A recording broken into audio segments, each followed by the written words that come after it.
Cách đây không lâu, tỷ phú Elon Musk, người đang nắm trong tay những công nghệ hàng không vũ trụ và trí tuệ nhân tạo hàng đầu thế giới, đã đưa ra một dự báo khiến giới quân sự phải rùng mình. Ông nói rằng một cuộc chiến tranh thế giới quy mô lớn có thể xảy ra trong vòng 5 đến 10 năm tới và điều đó là không thể tránh khỏi. Nhiều người coi đó là sự ngạo mạn của một tỷ phú công nghệ.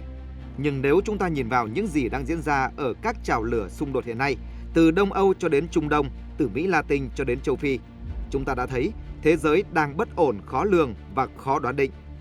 Dự đoán của tỷ phú Elon Musk không phải là không có cơ sở, bởi vì cuộc tranh đua làm chủ công nghệ sản xuất robot và trí tuệ nhân tạo đang vô cùng khốc liệt. Liệu rằng vài năm tới hoặc vài chục năm tới, robot có được đưa vào chiến trường như một người lính thực sự hay không? Điều gì sẽ xảy ra khi các cỗ máy vô tri nắm quyền quyết định sống hay chết? Và tại sao Nga, Mỹ, Trung Quốc vẫn chưa tung hết những quân bài của họ? Và khi robot tham chiến, quy luật của chiến trường sẽ bị đảo lộn như thế nào? Hôm nay, chúng ta sẽ cùng phân tích giả định khi người máy robot tham chiến. Suốt một thế kỷ qua, các cường quốc đang chạy đua xem ai tạo ra vũ khí to hơn, đắt tiền hơn, nhanh hơn và sức hủy diệt lớn hơn. Một chiếc tiêm kích F-35 có giá 100 triệu đô la, kèm theo đó là chi phí đào tạo một phi công cũng tiêu tốn hàng triệu đô la.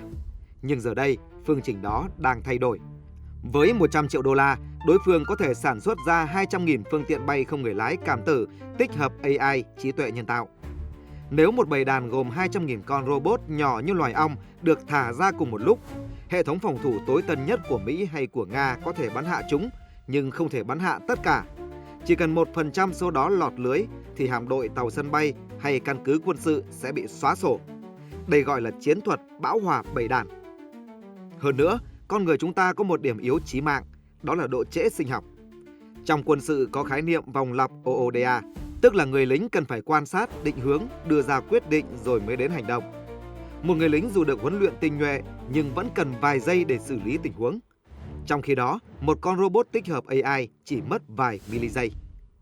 Trong cuộc chiến tay đôi giữa người và máy, người lính sẽ chết trước khi kịp nhận ra mình bị bắn. Có lẽ Elon Musk đã đúng khi nói, con người quá chậm chạp. Nếu robot ưu việt như vậy, nhanh như vậy và chính xác như vậy, thì tại sao chúng ta chưa thấy các quân đoàn robot thay thế hoàn toàn lính bộ binh? Có lẽ là do những toan tính chiến lược và sự nghi kỵ giữa các cường quốc. Hiện nay, Mỹ đang sử dụng chó robot gắn súng trên lưng, một phiên bản manh nha của chiến binh robot. Mỹ cũng đang thử nghiệm các dòng robot xe tăng hạng nhẹ. Chúng giống xe tăng nhưng không có buồng lái. Dù sở hữu công nghệ AI tiên tiến nhất thế giới, Mỹ và NATO vẫn đang quá thận trọng và rụt rè trong việc trao toàn quyền cho robot. Họ đang mắc kẹt trong một ranh giới đỏ về đạo đức và pháp lý. Khác với các đối thủ, Mỹ chịu áp lực cực lớn từ dư luận và các tổ chức nhân quyền. Một video về robot tự động bắn vào dân thường có thể làm sụp đổ cả một chính phủ. Sự ngập ngừng của Mỹ còn bắt nguồn từ một nỗi sợ ám ảnh.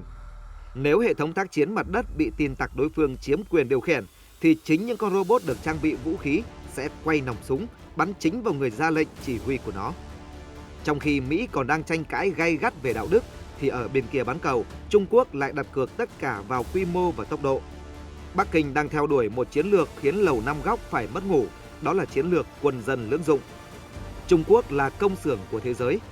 Các dây chuyền đang ngày đêm sản xuất drone giao hàng, robot hút bụi và xe điện thông minh.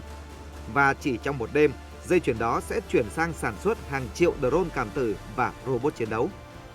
Nếu chiến tranh tổng lực nổ ra, trong khi Mỹ mất hàng tháng để chế tạo một tên lửa thông minh đắt đỏ, thì Trung Quốc có thể in ra hàng vạn con drone mỗi ngày.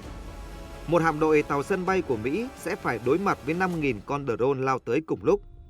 Hệ thống phòng thủ tàu sân bay dù hiện đại đến đâu cũng có giới hạn cơ số đạn, và đến lúc sẽ bị quá tải. Đây là chiến thuật lấy thịt đè người phiên bản công nghệ cao. Đây không phải là lý thuyết trên giấy. Thực tế, Trung Quốc đã tổ chức cho binh lính tập trận cùng chó robot gắn súng trường trên lưng. Và hiện nay, các thiết bị lặn không người lái đang được phát triển để săn tàu ngầm. Sản phẩm drone của họ đã được xuất khẩu và thực chiến khắp Trung Đông. Có thể thấy sự sẵn sàng của Trung Quốc là rất cao. Họ thực dụng và đầy toan tính. Với Bắc Kinh, nếu thuật toán giúp họ chiến thắng, họ sẽ sử dụng nó mà không bị trói buộc bởi những rào cản đạo đức rườm rà như phương Tây. Về phía Nga, họ không coi robot là công nghệ của tương lai. Họ coi đó là vũ khí sinh tồn của hiện tại. Uran 9 là một con quái vật thép mà phương Tây phải e dè. Đây là xe tăng không người lái hạng nặng, được trang bị pháo tự động, tên lửa chống tăng và súng phun lửa. Nga đã tung con quái vật thép này vào thực chiến tại trào lửa Syria. Dưới đáy đại dương, Nga cũng đang sử dụng ngư lôi hạt nhân tự hành. Cỗ máy này có thể lặn sâu 1.000 mét và di chuyển liên tục trong nhiều năm mà không cần sự can thiệp của con người. Khi nhận được đúng mã lệnh, nó sẽ tự động kích nổ, tạo ra một cơn sóng thần khủng khiếp, xóa sổ hoàn toàn các thành phố ven biển của đối phương. Nga đang chứng minh cho thế giới thấy họ sẵn sàng đẩy khái niệm robot tham chiến đi xa đến mức nào. Rõ ràng, Moscow ít bị ràng buộc bởi các áp lực đạo đức hay biểu tình phản chiến như phương Tây. Mục tiêu tối thượng của họ là chiến thắng và răn đe. Quay trở lại với câu hỏi, nếu robot ưu việt như vậy, tại sao chúng ta chưa thấy các quân đoàn máy móc thay thế hoàn toàn con người? Thứ nhất là do điểm yếu chí mạng của robot. Robot không thể tự hoạt động mà cần có kết nối và dữ liệu. Thực tế tại chiến trường Ukraine đã cho thấy sự bất lực của vũ khí thông minh. Mỹ đã viện trợ cho Ukraine loại đạn pháo dẫn đường bằng GPS với sai số chỉ vài mét. Ban đầu tỷ lệ trúng đích là 70%, nhưng chỉ vài tháng sau, tỷ lệ này tụt xuống còn 6% khi Nga đã kích hoạt hệ thống tác chiến điện tử mạnh, tạo ra một vòm nhiễu sóng khổng lồ. Đạn pháo thông minh mất kết nối GPS và nó không còn định hướng được mục tiêu. Kết quả là hàng trăm nghìn quả đạn pháo không trúng đích. Như vậy, một quân đoàn robot sẽ trở nên vô dụng nếu bị làm mù bởi sóng điện tử.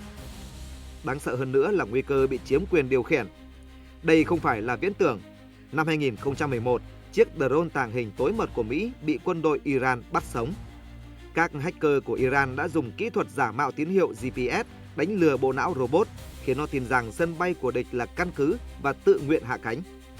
Vậy nếu một ngày nào đó, hệ thống nhận diện của hàng nghìn con robot bị hack và chúng quay súng tấn công chính người tạo ra nó, thì đó chính là kịch bản tồi tệ và hậu quả sẽ ngoài sức tưởng tượng. Đó là lý do vì sao các cường quốc vẫn còn ngần ngại, chưa dám trao quyền tự chủ hoàn toàn cho AI. Còn một lý do nữa, giả sử robot tham chiến, khi đó người lính sẽ không còn cầm súng trên tiền tuyến. Bởi lẽ chiến trường được ảo hóa, người lính trở thành những game thủ ngồi trong phòng lạnh điều khiển robot qua màn hình. Cái lợi là sẽ không còn những bức thư báo tử gửi về gia đình, nhưng cái mất là sự xói mòn về rào cản tâm lý. Khi chết chóc chỉ là những cú click chuột trên màn hình, chiến tranh trở nên dễ dàng hơn, lạnh lùng hơn. Các nhà lãnh đạo sẽ bớt e ngại hậu quả khi phát động một cuộc chiến mà binh lính của họ không phải đổ máu. Đó cũng là một kịch bản tồi tệ cho chúng ta và cho tất cả loài người. Vậy luật pháp quốc tế ở đâu trong cơn bão này? Liệu Liên Hợp Quốc có thể ngăn chặn sự trỗi dậy của người máy? Câu trả lời thật phũ phàng, không. Luật pháp luôn đi sau công nghệ. Công ước Geneva được viết ra cho con người với các quy tắc về tù binh không bắn dân thường. Nhưng robot thì không có lòng trắc ẩn. Làm sao bạn có thể xét xử một thuật toán về tội ác chiến tranh? Ai sẽ là người chịu trách nhiệm khi một robot tự quyết định phóng tên lửa vào một ngôi làng vì nó tính toán sai xác suất? Là người lập trình, người chỉ huy hay các hãng sản xuất? Câu hỏi đó vẫn còn quá khó để tìm ra được đáp số. Năm 2020, một báo cáo của Liên Hợp Quốc về xung đột tại Libya đã ghi lại tình huống rợn người. Một chiếc drone do Thổ Nhĩ Kỳ sản xuất đã tự động truy đuổi, tấn công một binh lính mà không có ai ra lệnh. Robot đã tự cho mình quyền quyết định giết người. Thế nhưng, không có một lệnh trừng phạt nào được đưa ra. Hiện nay, Liên Hợp Quốc đang nỗ lực kêu gọi một lệnh cấm vũ khí tự động sát thương. Nhưng các ông lớn như Mỹ, Nga, Trung Quốc, Israel không ai chịu ký vào lệnh cấm này. Vì nếu ký, họ sẽ buộc phải dừng phát triển AI trong quân sự. Và như vậy, họ sẽ thua cuộc. Mỹ đang phát triển dự án máy bay robot hộ tống phi công. Trung Quốc với lợi thế công xưởng thế giới đang ấp ủ các thuật toán bầy đàn. Nga tiếp tục thử nghiệm xe tăng robot và ngư lôi tự hành. Không ai chịu dừng lại. Vâng, thưa các bạn, khi trao toàn quyền cho robot, chiến tranh sẽ sạch sẽ hơn với những ai ra lệnh trong phòng lạnh. Nhưng nó sẽ tàn khốc gấp nhiều lần với những ai ở trên mặt đất.